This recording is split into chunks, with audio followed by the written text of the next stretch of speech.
juridiques et diplomatiques, des accusations qui sont bien sûr rejetées en bloc par Nicolas Sarkozy, qui depuis le début de cette affaire clame son innocence. Il se dit victime d'une machination, victime de vengeance de la part notamment de Ziad Takieddine, qui est l'un de ses principaux accusateurs, qui est d'ailleurs absent aujourd'hui parce qu'il est réfugié au Liban, victime aussi de vengeance de la part de dignitaires libyens qui lui reprochent d'avoir œuvré à la chute du régime Kadhafi en 2011. Ses avocats nous ont dit qu'il était très combatif et déterminé à laver son honneur au cours de ces 4 mois de procès marathon.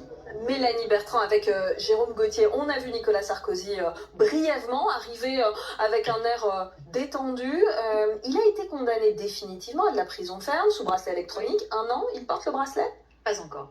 Il a été condamné définitivement le 18 décembre. Ensuite, il y a eu les vacances judiciaires. Il attend une convocation devant le juge d'application des peines. Ça devrait arriver dans l'espace d'1 mois. Puis ensuite, à l'issue de ce rendez-vous, eh bien, il faudra reprendre rendez-vous pour des modalités pratiques de pose de ce bracelet électronique. Et ça, il faut compter un délai à peu près de 3 mois. Ce sont des délais indicatifs. Ça veut dire que ce procès libyen qui dure jusqu'au 10 avril, eh bien, dans cet espace-temps de procès, Nicolas Sarkozy pourrait se voir poser ce bracelet ou à l'issue de ce procès, c'est-à-dire au printemps 2025. Mais oui, il aura un bracelet. J'allais dire, il aura un procès. Oui, il a un procès, mais il aura aussi un bracelet très prochainement. Nicolas Sarkozy qui va comparaître jusqu'au 10 avril. Merci Pauline. Dans l'actualité, il y a également la